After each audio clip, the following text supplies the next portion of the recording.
Alors, pour terminer avec ces vidéos sur la télémédecine, on va aborder un autre outil de télémédecine, c'est la téléexpertise, que j'ai utilisée aussi depuis longtemps.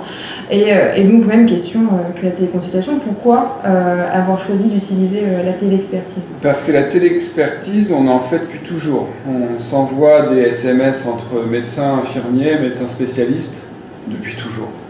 Sauf qu'il faut avoir un carnet d'adresses. Et quand on est jeune installé, notamment quand je suis arrivé, j'avais les copains, ouais ça va, mais seulement est-ce qu'il est en vacances? Je sais pas, je vais peut-être le déranger.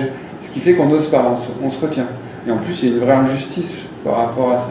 C'est pas sécurisé, il y a un problème de paiement aussi, de rémunération. C'est pour ça que j'y suis venu assez vite. J'y suis venu assez vite, de 2019, mes premières, ou 2018. Voilà, avec quelque chose que je trouvais simple, un outil que je trouvais simple, le plus simple possible. On avait fait une petite étude de marché, et ça avait marché. Pour le coup, on avait trouvé un truc bien. Donc c'est un outil sécurisé déjà, simple d'utilisation, qui permet de faciliter la construction en fait, d'un réseau professionnel, j'imagine même pour les jeunes, même pour les remplaçants quand ils ne connaissent pas le territoire. Ça permet d'avoir accès à un réseau et on sait en effet s'ils sont là ou s'ils ne sont pas là. Le choix du logiciel, c'était important de choisir quelque chose. Comme je faisais partie des premiers en fait, à avoir rencontré un start-upper pendant un congrès qui s'appelait Baptiste Truchot, là, qui montait une petite boîte qui s'appelle Omnidoc, 2019. Toute petite boîte, il était tout seul. Et puis j'ai dit, oh, j'aime bien ton truc, c'est bien.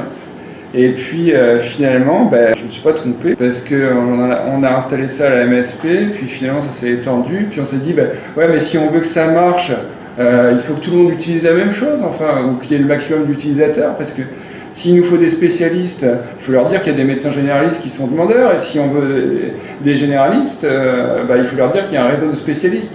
Donc il a fallu monter tout ce réseau, et ça a été un travail...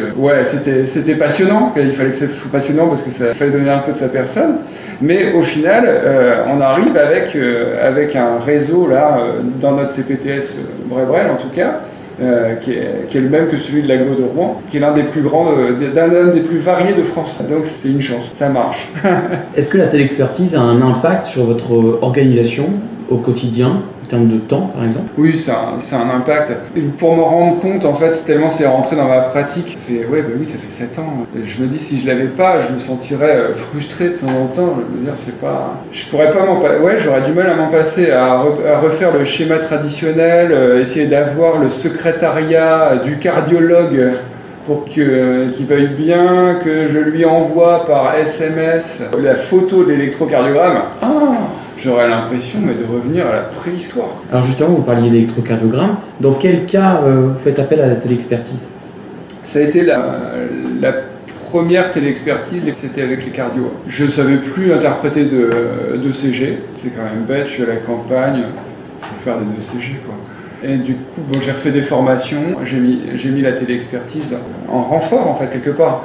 Au début, je lui ai envoyé plein de choses et puis ça m'a formé. Ça a entretenu ma formation. Et maintenant, un ECG anormal, il me saute aux yeux. Plus on en fait, mieux c'est, et j'ai plus besoin d'être aussi rassuré qu'avant.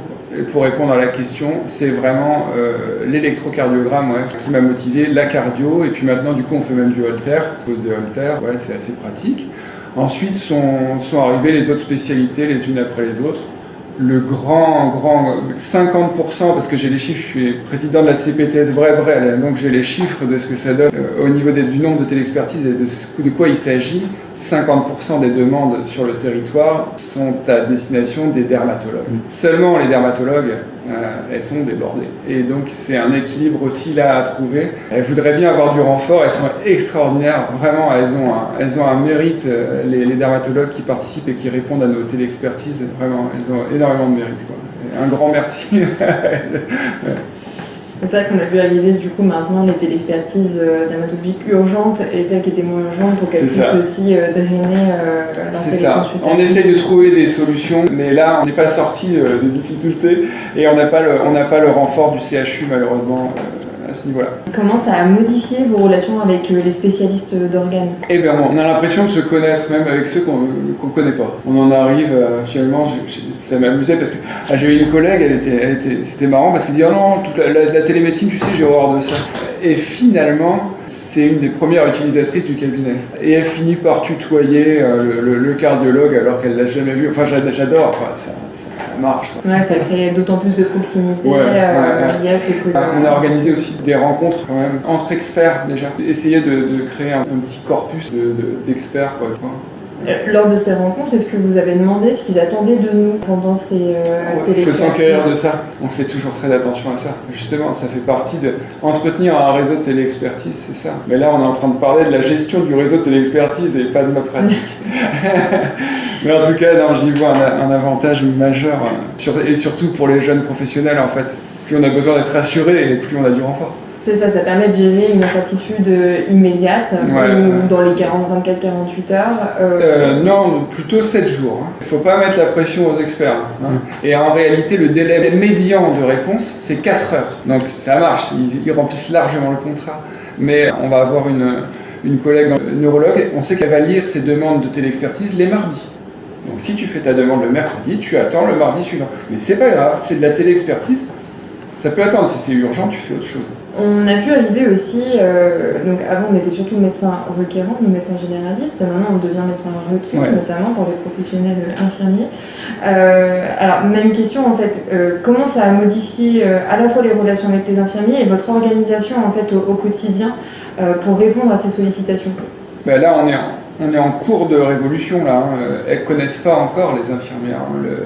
Il y a très peu d'infirmières qui cotaient un RQD, qui vont coter leur téléexpertise parce qu'elles n'osent pas, parce qu'elles ne sont pas au courant, tout simplement. Mais oui, en effet, nous on a commencé, à Croisy, on a commencé déjà des téléexpertises formalisées. Et donc ça nécessite de regarder, alors est-ce que c'est tous les soirs, vous regardez les demandes de téléexpertise, est-ce que j'en ai, est-ce que j'en ai pas, est-ce qu'il y a une espèce de pop-up Ah non, en fait ce qui se passe c'est que on vient juste se faire payer ce qu'on faisait gratuitement avant. Si on a une demande d'infirmière, est-ce que tu peux m'envoyer une ordonnance pour, c'est pas une téléexpertise, mais la photo des jambes de Madame Machin avec son ulcère en disant regarde, elle a pris 3 kilos, elle a les jambes gonflées, elle a un ulcère qui est en train de se former et c'est un peu rouge, qu'est-ce que t'en penses? Ah bah là on est amené à lui poser d'autres questions, etc. Et là ça débouche souvent sur une vraie téléexpertise. Mais ça on le faisait déjà en fait. Ouais, une question ponctuelle. Sauf que maintenant je me fais payer 20 € pour ça. Ouais, donc ça revalorise aussi d'un point de vue financier le temps qu'on a passé. Oui, tout à fait. Ouais. Qu'on passait avant non rémunéré.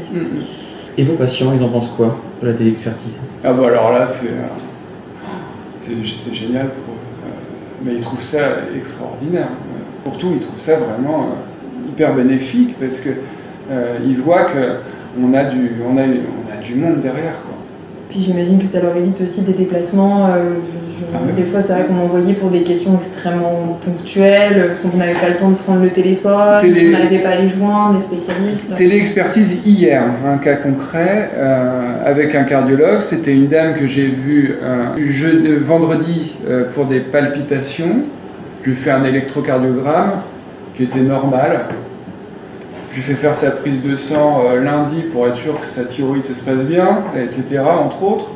Je récupère le résultat. J'envoie la téléexpertise avec l'électro en lui disant bah voilà, qu'est-ce que tu en penses? Est-ce que tu penses qu'un holter serait bénéfique pour cette patiente?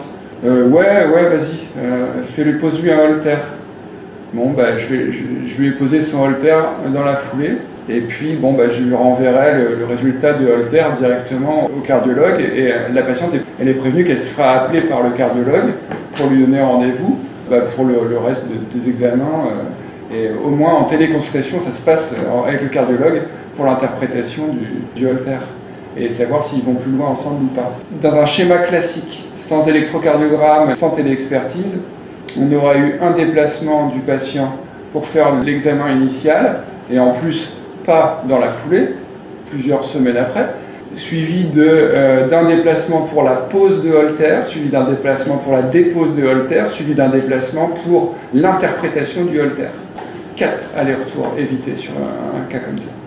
Alors là, vous évoquez des situations bien précises, mais j'ai l'impression que dans vos cas, il faut absolument que le médecin requis soit un médecin qui fasse partie de votre territoire d'exercice. Ah oui. C'est pas obligatoire.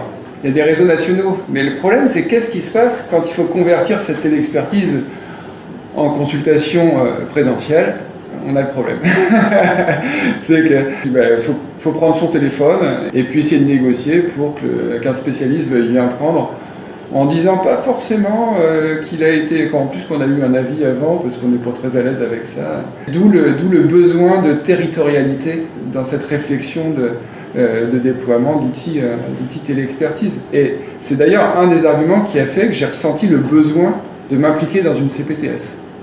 C'est le chat sécurisé de santé et la téléexpertise. Et vous, dans votre maillage territorial de téléexpertise, est-ce qu'il y a des spécialités d'organes qui vous manquent? Vous avez des besoins spécifiques? Des psychiatres, c'est l'un des seuls trous dans la raquette qu'on a, mais sinon, et plus de dermatos, étant donné que ce sont les plus gros. On a besoin de dermatos. Si vous avez des amis dermatos, il faut les tanner avec ça. Si on résume un petit peu donc, sur la téléexpertise, donc ça permet d'améliorer ce côté asynchrone son organisation. Alors, je demande quand je peux, le médecin me répond quand lui il peut, mais ça donne une réponse assez rapide. Ça permet d'améliorer le parcours du soin, mais à partir du moment où on respecte un minimum ce côté de territorialité et l'ancrage territorial. Ça permet aussi de monter en compétences, en fait, quand on demande à chaque fois, on augmente nos compétences dans toutes les spécialités. Ça revalorise le côté administratif. Globalement, si un médecin généraliste venait vous voir demain et qu'il vous disait je me pose la question de débuter la téléexpertise, qu'est-ce que vous lui diriez? Je dirais qu'il se prive d'un outil extraordinaire de ne pas le faire, quoi. Et en effet, là, j'aimais bien le fait de souligner qu'on monte en compétences par rapport à la dermatoscopie, par exemple. Il n'y aurait pas eu de téléexpertise, je ne me serais jamais mis à la dermatoscopie.